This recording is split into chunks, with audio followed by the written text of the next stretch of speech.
Canada और India की foreign policy है उसके अंदर न्यूटन का जो लॉ है वो इसके ऊपर अप्लाई होगा, जिसका मतलब है कि जैसा एक्शन वैसा रिएक्शन, टिट फॉर टैट इसको कहा जाता है। इंडिया इस काबिल हो गया, उसने अपने आप को इस काबिल कर दिया कि कनाडा जैसे इतने डेवलप कंट्री को उसने जवाब दे दिया कि उसने उसका सफीर निकाला, इन्होंने इसका सफीर निकाल दिया। एक डिप्लोमेटिक जो रिलेशंस हैं इंडिया और कनाडा के वो तो डिस्टर्ब हुए हैं। हर बंदे को यही पता चले कि हुकूमत झूठ बोल रही है, हर बंदे को यही पता चले कि हुकूमत झूठ बोल रही है, और फिर वही हुआ।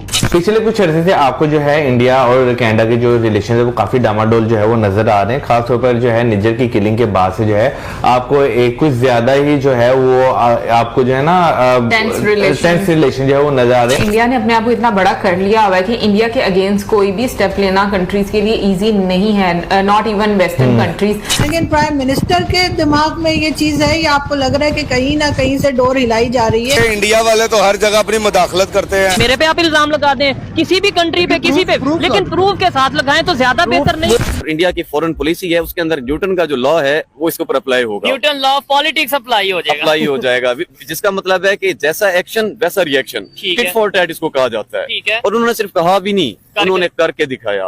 उन्होंने अपना एम्बेसडर यहाँ से बुलवा लिया, उन्होंने वहां से बुलवा लिया। ठीक है, तो अब अगर एक कनाडा जैसी स्टेट से वो अपना एम्बेसडर और फॉरेन मिनिस्टर अपने बुला लेते हैं वहां से वापस कॉन्सुलेट से, तो सोचें एक जो डेवलपिंग कंट्रीज होंगी जैसे पाकिस्तान है, तो पाकिस्तान उनकी फॉरेन पॉलिसी में कहां स्टैंड करता होगा। ठीक है, तो मतलब अपनी फॉरेन पॉलिसी को लेके वो बहुत रिजिड है। हर बंदे को यही पता चले कि हुकूमत झूठ बोल रही है। ठीक है जी, हर बंदे को यही पता चले कि हुकूमत झूठ बोल रही है, और फिर वही हुआ। एक डिप्लोमेटिक जो रिलेशंस हैं इंडिया और कनाडा के वो तो डिस्टर्ब हुए हैं, लेकिन जो कनेडियन प्राइम मिनिस्टर ने कल परसों एक जो स्टेटमेंट जारी कर दी, वो अपनी जो फॉरेन इंटरफेरेंस इंक्वायरी है उसके अंदर उन्होंने एक्नॉलेज किया कि जब हमने गवर्नमेंट ऑफ इंडिया को इम्प्लीकेट किया निजर की असैसिनेशन में पिछले साल, तो उस वक्त इंटेलिजेंस हमारे पास वीक इंटेलिजेंस थी रादर दैन कि हमारे पास डेफिनेट प्रूफ होते। ठीक है जी, उसके जो लफ्ज हैं, ये जारी बात है, इसको एमईए जो है इंडिया की मिनिस्ट्री ऑफ एक्सटर्नल अफेयर्स ने इसको उठा लिया, उन्होंने पकड़ लिया। अब देखें, इंडियन मीडिया को तो एक लफ्ज चाहिए था, एक लफ्ज चाहिए था, उन्होंने उस लफ्ज को पकड़ लिया और उन्होंने कहा जी कि जब आपके पास था ही नहीं, इसका मतलब है कि आपने वारदात के आपने पहले एक इंसिडेंट हुआ, आप हमने इल्जाम लगाया, आपके पास सबूत नहीं थे, आपने पहले ही हमें इल्जाम लगा दिया। आप पहले सबूत तो इकट्ठे कर लेते फिर आप इल्जाम लगाते। सो वो जो एक चीज है वो ऑलरेडी वहां पड़ी हुई है। इंडियंस ने टफ टाइम देना शुरू कर दिया ट्रूडो साहब को। अपने आप को इतना बड़ा कर लिया हुआ है कि इंडिया के अगेंस्ट कोई भी स्टेप लेना कंट्रीज के लिए इजी नहीं है, नॉट इवन वेस्टर्न कंट्रीज। क्योंकि अगर हम लोग अमेरिका के भी इलेक्शन कैंपेन्स में देखते हैं तो डोनाल्ड ट्रंप उनको बहुत मतलब जिस तरीके से अभी रिसेंटली उन्होंने पीएम मोदी जी का जिक्र किया, फिर वो इंडियंस का भी जिक्र करते रहते हैं। तो जैसे मौजूद ने पोटेंशियल की बात की, तो मुझे ऐसा लगता है कि पूरी दुनिया में आपको ये चीज नजर आती है कि इंडियंस आपको बहुत बड़ी बड़ी पोस्ट पर नजर आते हैं, बिजनेस आपको नजर आते हैं, इंडियन कम्युनिटी का एक बहुत स्ट्रॉन्ग होल्ड आपको नजर आता है। जैसे आपको जो है इंडिया और कनाडा के जो रिलेशन है वो काफी डामाडोल जो है वो नजर आ रहे हैं। खासतौर पर जो है निजर की किलिंग के बाद से जो है आपको एक कुछ ज्यादा ही जो है वो आपको जो है ना टेंस रिलेशन जो है वो नजर आ रहे हैं। और अगर मैं अब की बात करूं तो नो डाउट अब जो है एक वर्स्ट सिनेरियो जो है वो देखने को मिला, जिसमें जो है दोनों कंट्रीज ने एक दूसरे को जो डिप्लोमेट्स हैं उनको वापस जो है वो भेज दिया। और मेरा ख्याल है कि ये एक काफी मैं सख्त स्टेप, आप कड़ा स्टेप जो है वो कह सकते हैं जब किसी मुल्क के डिप्लोमेट को जो है वापस बुला लिया जाता है। नहीं, इस वीडियो में ये बोला गया है कि जो डिप्लोमेट्स हैं वो इंडिया ने वापस बुलाए हैं और यहाँ से कनाडा के डिप्लोमेट्स वापस भेजे हैं। हाँ।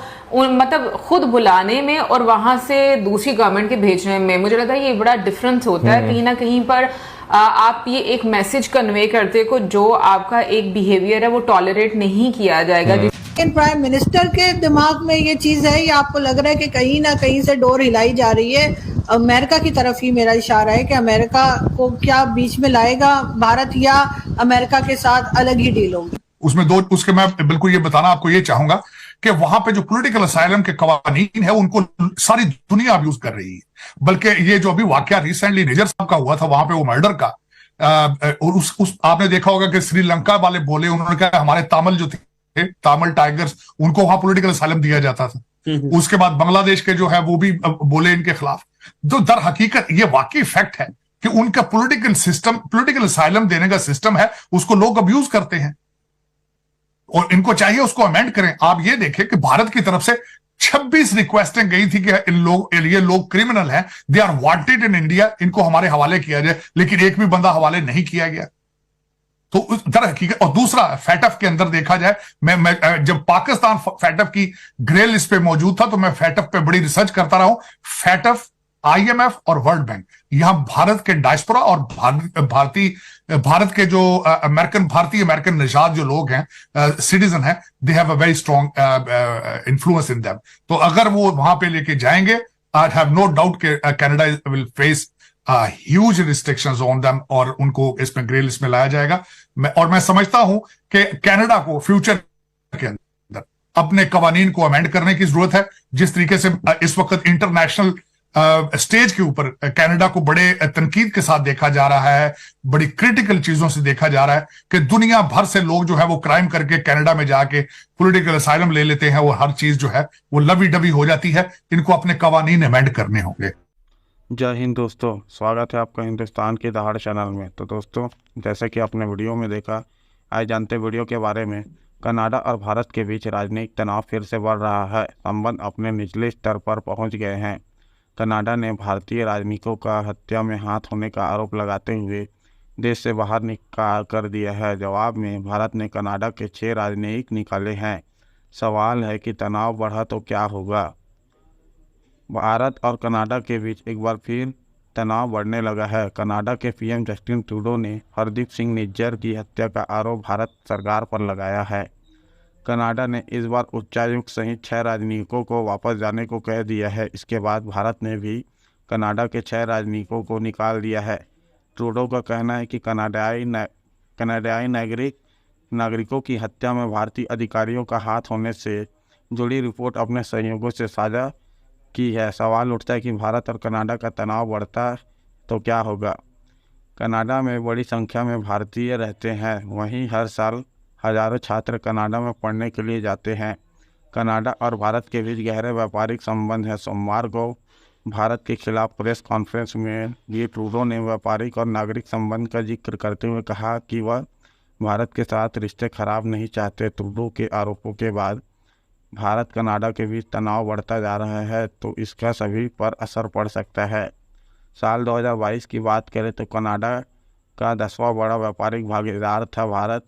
दोनों देशों के बीच वस्तुओं का द्विपक्षीय व्यापार 10.50 बिलियन अमेरिकी डॉलर था। इसमें से कनाडा को 6.440 बिलियन अमेरिकी डॉलर का सामान निर्यात और कनाडा से 4.10 डॉलर अमेरिकी डॉलर का आयात किया था। सर्विस सेक्टर जैसे वित्त, IT आदि में द्विपक्षीय व्यापार का मूल्य 8.8 बिलियन US डॉलर का था। रॉयटर्स की रिपोर्ट के मुताबिक 600 से ज़्यादा कनाडाई कंपनी और संगठन भारत में हैं। कनाडा में बड़ी संख्या में विदेशी छात्र पढ़ने जाते हैं और भारत के 2,30,000 छात्र कनाडा में पढ़ रहे हैं। यह विदेशी छात्रों का कनाडा में सबसे बड़ा स्रोत है। दोनों देशों का तनाव इनके लिए मुश्किलें बढ़ा सकता है। कनाडा पढ़ने की इच्छा रखने वाले छात्रों को वीज़ा मिलने में दिक्कतें आ सकती है। संभव है कि कनाडा भारतीय छात्रों के लिए वीज़ा में सख्ती करे। हालांकि तनाव से पहले ही एक ट्रेंड देखा गया है कि जिसके मुताबिक भारतीय छात्रों को कनाडा की ओर से कम वीज़ा मिल रहा है। साथ ही कनाडा में वीज़ा नियमों के बदलाव से पहले ही भारतीय और दुनिया भर के छात्रों की ओर से वीज़ा का आवेदन कम हुआ है। कनाडा की कार्लटन विश्वविद्यालय में राजनीतिक विश्लेषक और प्रोफेसर स्टेफनी कॉर्विन ने कहा है कि कनाडा के नए आरोप बहुत गंभीर है। भारत के साथ संबंधों और भी बाधा आने की खतरा है। अल जजीरा की रिपोर्ट के मुताबिक उन्होंने कहा है कि यह कनाडा को और भी मुश्किल स्थिति में डालता है। यह ऐसे समय में हो रहा है जब यूरोपीय संघ, अमेरिका, ऑस्ट्रेलिया, भारत के साथ अपने संबंध बढ़ा रहे हैं। इस तरह से हम अपने सभी अन्य सहयोगियों से दूर होते जा रहे हैं। तो दोस्तों, अगर आपको ऐसी वीडियो देखना पसंद है तो हमारे चैनल को सब्सक्राइब करें तथा वीडियो को लाइक करना ना भूलें। धन्यवाद। जय हिंद, जय भारत।